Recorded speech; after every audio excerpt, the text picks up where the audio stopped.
बनवले बाड़ू? ए दगलो लुहाटी बनाइले बानी, जाके हुर ले। गैस हेले नहीं खे तोर बाप के करेजे पे बनाई।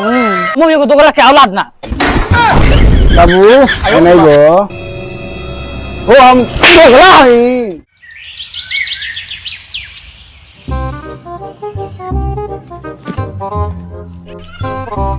साला रात से मूड गाँव जी आइल बा, चलो तनी ताड़ी पिए मूड सही करे। चल यार ताड़ी पिए, रात से मूड गाँव जी आइल बा। भाग चला, हम ना जाए मेहरारू बड़ी रात के मार ले बिया। ठीक बा जो साले ते में हर मौक बटले बड़ी जो मेहरारू लगे।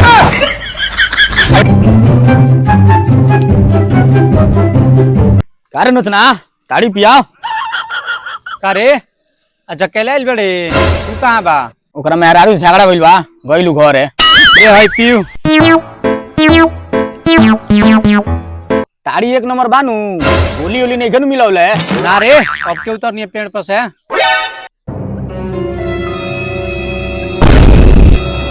पिया एक गिलास और पिया।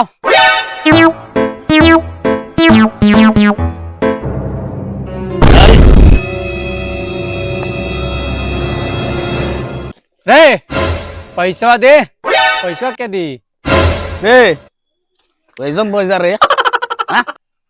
कैसन पैसा? हम के पैसा वैसा ना देनी, तोर बाप तो कुछ करबे ना करियन, ते का करबे रे?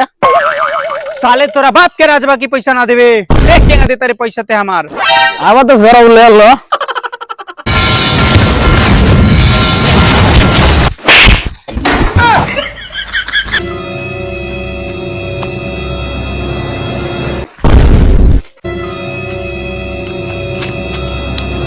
अरे हमारा पैसा खाती, पैसा तो तोरा बाप से हमार पैसा।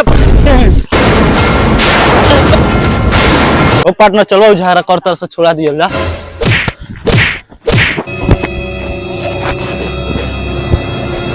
ए जो गाड़ी जो चल साले। कल से साले तोर दुकान है जाना लगी, सब भैली होली फोड़ दे।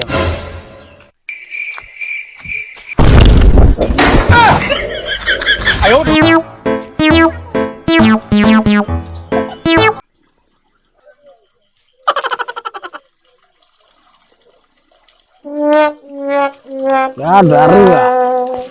ऐसा दारू तो लाइफ में ना पी रही है। शुक्रिया भाई शुक्रिया। अब न छान के पिया दी साड़ी से साड़ी।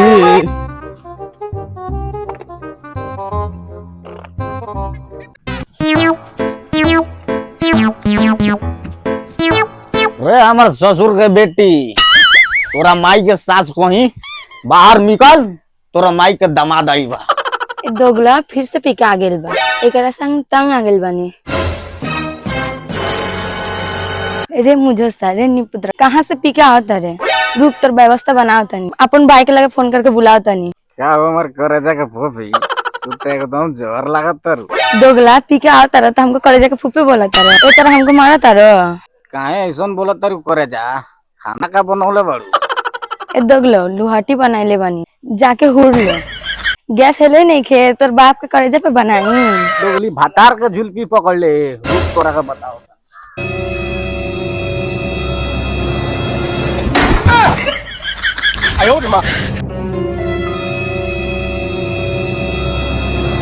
अगर दोगला मार दे ले तो चुलिया में जोड़ दे। अबे साली, तू अपने भातार से जबान लड़ाती है, रुक कभी बता रहा हूँ तुझे। मुतिये ने तहर यही रहन से भाई पटीदारी तर मुंह में न मुतेला।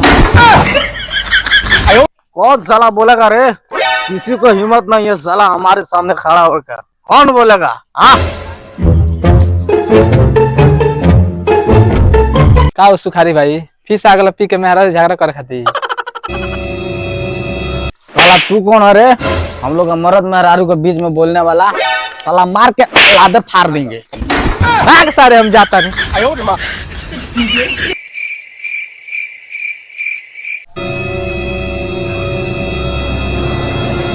बताओ ते का चाहते रही? हाँ भैया जी तनी आके छुड़ा दी ना तो दोगलावा रात भर हमको परेशान करी। भाग, हम ना आए। मर्द मेहरारू के झगड़ा जे छोड़ाई उ बनी लाबारा। कर दो गली क्या करा के बोलाओ तेरे छोड़ाओ के अपना भतार के भाग दोगला।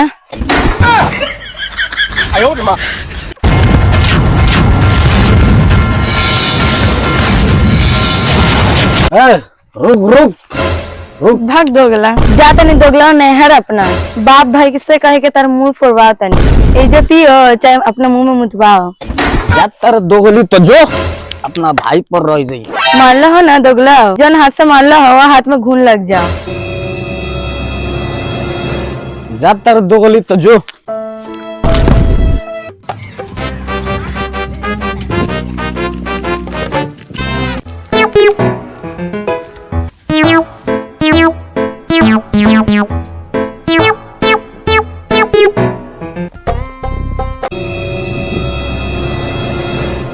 ई बताओ हम इतना दूर से नेवता करके चले नी आई ससुर अबेले सुतल बा पतो का ने कहाँ गल बिया घोटा पर गल बिया कहाँ गल बिया अपनी खाना बन रही नहीं खे रे ससुरा उठ किरण तोरा कपारे पर आवेला अबेले सुतल बड़े पतो ये कहाँ बिया रे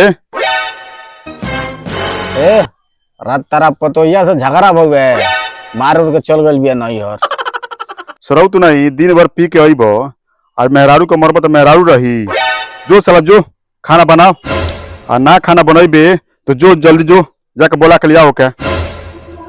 अच्छा ठीक बा जा तनी बोला के लिया हमसे खाना वाना ना बनी।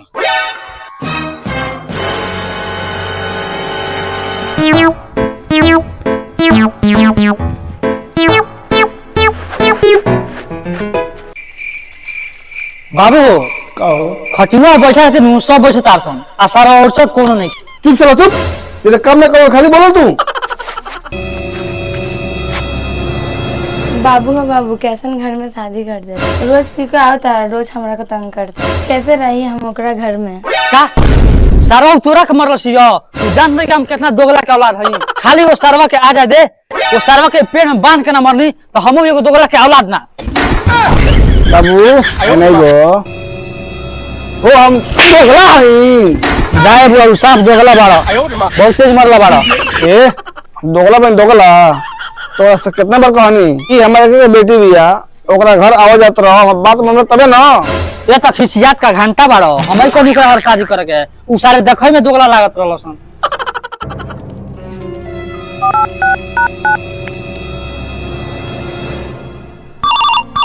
उठाइए ना बाबू फोन कर ले सारवा उठाओ उठाओ बाबू गरिया सरवा के बाबू हो तोहरो के इशारा कर जाता दे तो दे फोन। एक बोतल पी कहनी हो तो इतना हंगामा कहनी हो एक लबनी पी के आओ तनी आ पूरा ससुरारी हिला कर रख दे। आओ सरवा ससुर को तोरा मुंह ना मुतनी फिर तो कहिए बाबू रे लेके ये सभी आगल पे करवा।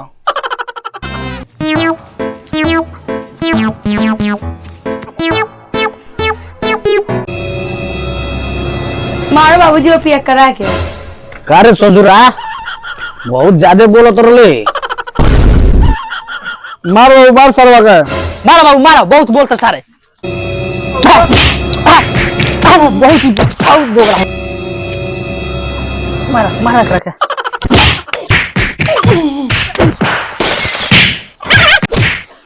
तो बोले तू नहीं तार भातार पिटाटा तू मजा लेता रू मारी बाबूजी पिया करा के।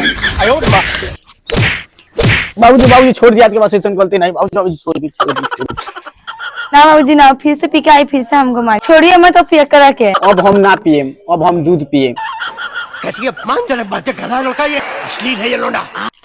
दूध पीऊ चाहे मुठ पीऊ का गारंटी बा हमारे बेटी की तो ठीक से रखबे रउआ जम कहम तौन हम करिम माफ कर दी हमके। जाए तो बेटी पहले गलती है वो सब माफ करते नहीं हम ठीक बा जो आज के बाद से गलती कर दले तो खैर नहीं है। चलो घरे चल जा।